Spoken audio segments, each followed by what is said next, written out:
QR માં ખૂણો Q કાટખૂણો છે PR વત્તા QR બરાબર 25 સેન્ટીમીટર અને PQ બરાબર 5 સેન્ટીમીટર તો sin P cos P અને tan P છે જુઓ અહીંયા તમને એક બાજુનું માપ આપેલું છે PQ બરાબર 5 સેન્ટીમીટર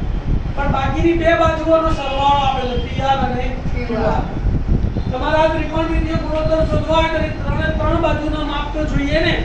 તો તમારે શું કરવું પડશે આ બે બાજુના સરવાળાનો ઉપયોગ કરીને તમારે બંને બાજુ શોધવી પડશે ધ્યાન આપો અહીં ત્રિકોણ PQR માં ખૂણો Q કાટખૂણો છે તથા PQ બરાબર 5 સેન્ટીમીટર અને PR વત્તા QR બરાબર કેટલા છે 25 સેન્ટીમીટર આપણે ધારી લઈએ ધારો કે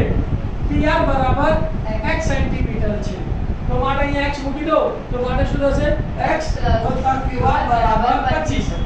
વત્તા x સામે ગયા તો માઈનસ તો માટે QR બરાબર 25 માઈનસ x એટલે કે PR બરાબર x QR બરાબર 25 માઈનસ હવે શું કરવાનું પાયથાગોરસનો પ્રમેયનો ઉપયોગ કરીને એમાં કિંમતો મૂકીને x ની કિંમત શોધવાની જુઓ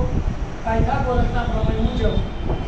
PQ સ્ક્વેર વત્તા QR સ્ક્વેર બરાબર PR સ્ક્વેર PQ ની જગ્યાએ કેટલા મૂકીશું 5 5 નો વર્ગ વત્તા QR ની જગ્યાએ 25 માઈનસ x નો વર્ગ બરાબરના બરાબર અને PR ની જગ્યાએ x નો 5 નો વર્ગ 25 આનું વિસ્તરણ કરવાનું પહેલા પદનો વર્ગ માઈનસ 2 ગુણ્યા પહેલું પદ બીજું પદ વત્તા બીજા પદનો વર્ગ 25 નો વર્ગ 625 માઈનસ 25 દુ 50x અને વત્તા x નો વર્ગ x સ્ક્વેર બરાબર x સ્ક્વેર સામ સામે સરખે સરખું ઉડી ગયું તો x સ્ક્વેર ઉડી ગયા તો કેટલા બચ્યા આ બેનો સરવાળો કરી કાઢીએ તો 25 વત્તા 625 બરાબર 650 માઈનસ 50x બરાબર 0 વત્તા 650 સામે જાય તો માઈનસ કોને સૂત્ર કરતા બનાવવાનો છે x ને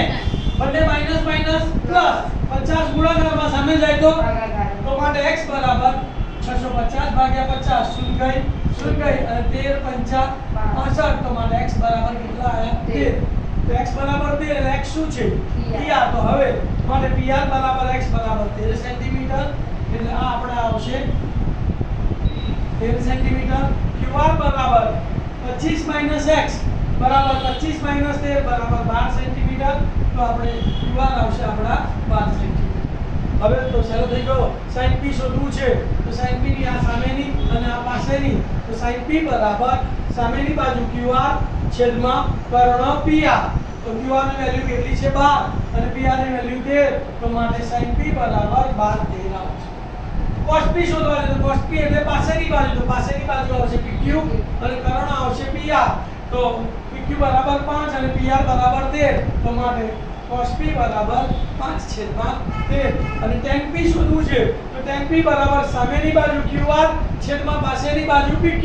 તો QR બરાબર 12 અને PQ બરાબર 5 તો બરાબર 12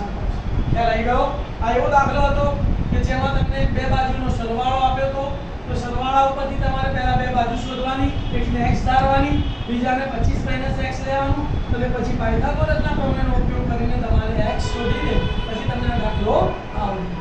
આવી દાખલાને તમને ગમ્યો હોય તો મારી ચેનલને લાઈક કરજો શેર કરજો અને સબસ્ક્રાઇબ કરજો ઓલ ધ બેસ્ટ